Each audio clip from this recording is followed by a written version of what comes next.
I'm Sammy. I'm 29, almost 30. That's kind of scaring me a little bit. Every time I meet someone, I always ask when you crossed over to 30, how did you feel? So that's been a big thing for me at the minute because and when you're at that age, you sort of have to assess where you are in life, who you know, who your friends are, who you want to keep in your life, where you are in your job.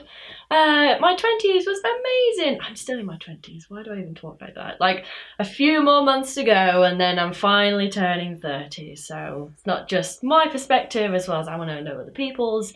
But then you're thinking, are you over 30? I shouldn't really offend you. So you have to choose your people carefully and who you ask. My mindset of turning 30 is not influenced by anyone or anything. It was literally me going, oh, okay, all right, 20s are finished. Oh, it's a new number, but it's like a big new number. I wasn't influenced by anyone. It was just myself. And I have a boyfriend as well. And we've been dating for about 4 months.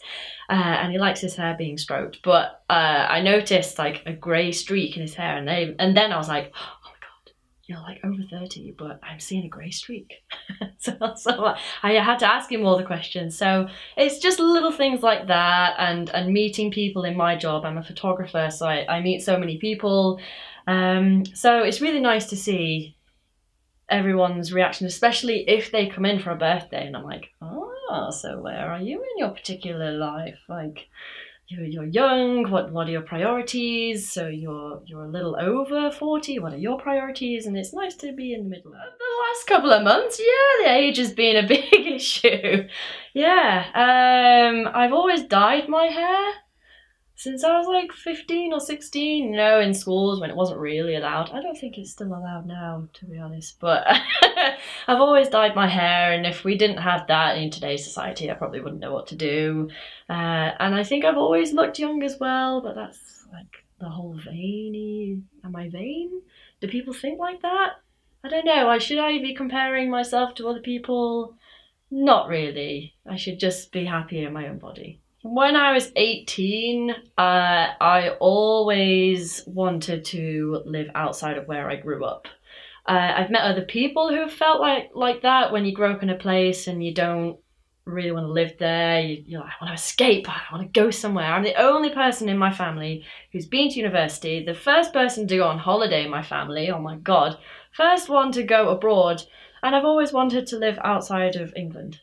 Always. Ever since I can remember. I've always known that this country was not a place that I was going to retire in or anything like that. Last year I was this close to moving to Holland. Like so close.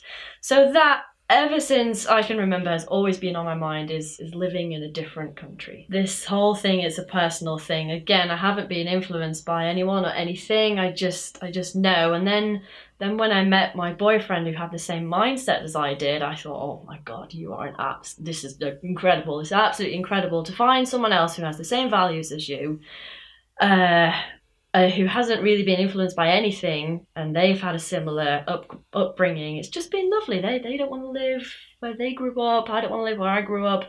We just do not want to live in this country, and it's nothing to do with anything really. We just feel that this isn't our country. My mindset regarding the whole moving country thing has always been consistent. My family have known it. They're like, why are you still living here? But it's never easy with jobs and friends, and you've got roots.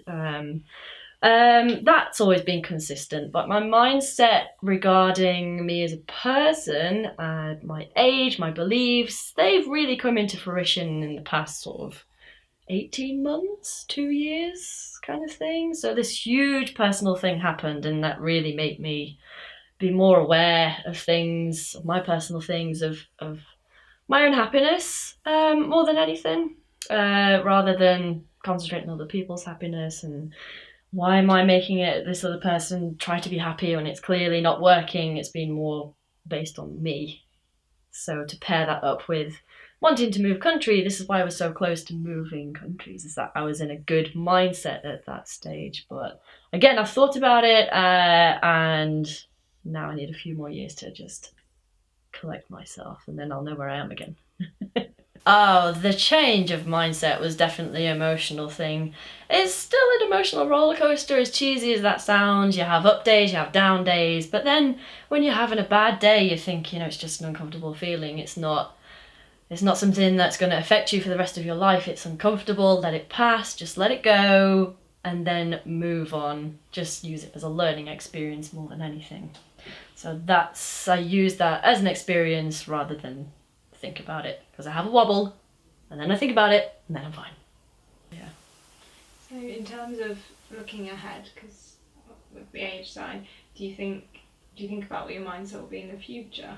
Oh, I think about my mindset in the future all the time. I shouldn't. I really am just a roll with it kind of girl, but you always sort of have to plan where your life's going.